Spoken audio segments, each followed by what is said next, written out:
देशात वाढत्या रस्ते अपघातांच्या पार्श्वभूमीवर वाहतूक शिस्त अधिक कडक करण्यासाठी केंद्र सरकारकडून ग्रेड आधारित ड्रायव्हिंग लायसन्स प्रणाली लवकरच लागू करण्यात येणार आहे.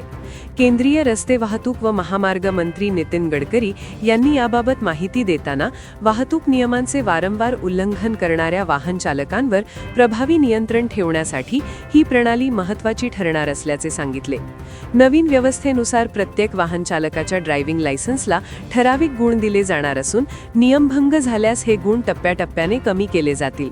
सिग्नल तोडणे, वेगमर्यादा ओलांडणे, वाहन चालवताना मोबाईलचा वापर करणे, हेल्मेट किंवा सीट बेल्ट न वापरणे अशा उल्लंघनांची डिजिटल नोंद करण्यात येईल. चालकाचे सर्व गुण संपल्यास संबंधित परवाना 6 महिन्यांसाठी निलंबित केला जाईल. तर गंभीर स्वरूपाच्या प्रकरणांमध्ये ड्रायव्हिंग लायसन्स कायमस्वरूपी रद्द करण्याची तरतूद प्रस्तावित करण्यात आली आहे.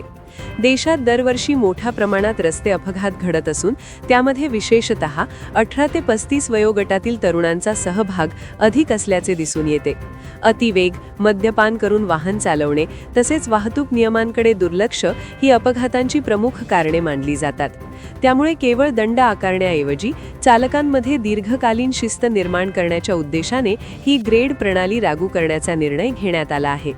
वाहतूक उल्लंघनांची माहिती थेट केंद्रीय डिजिटल डेटाबेसमध्ये नोंदवली जाणार असल्याने देशभरातील राज्यांदरम्यान माहितीची देवाणघेवाण सुलभ होणार आहे. त्यामुळे एका राज्यात केलेला नियमभंग दुसऱ्या राज्यात लपविणे शक्य होणार नाही. यामुळे पारदर्शक आणि प्रभावी वाहतूक नियंत्रण व्यवस्था विकसित होण्यास मदत होईल अशी अपेक्षा व्यक्त केली जात आहे.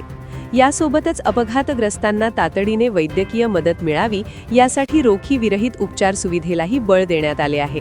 अपघातात जखमी झालेल्या व्यक्तींना सुरुवातीच्या उपचारांसाठी 1.5 लाख रुपयांपर्यंत कॅशलेस सुविधा उपलब्ध करून देण्याची योजना सरकारकडून राबविण्यात येणार आहे. अपघातानंतर उपचारात होणारा विलंब टाळणे आणि जीवितहानी कमी करणे हा या निर्णयामागील मुख्य उद्देश असल्याचे सांगण्यात आले. एकूणच वाढत्या रस्ते अपघातांवर नियंत्रण मिळवून सुरक्षित आणि जबाबदार वाहन चालक संस्कृती निर्माण करण्याच्या दृष्टीने ग्रेड आधारित ड्रायव्हिंग लायसन्स प्रणाली ही महत्त्वाची पायरी ठरणार असल्याचे मानले जात आहे. आगामी काळात या प्रणालीची प्रभावी अंमलबजावणी आणि त्याचा अपघातांच्या प्रमाणावर होणारा परिणाम महत्त्वाचा ठरणार आहे.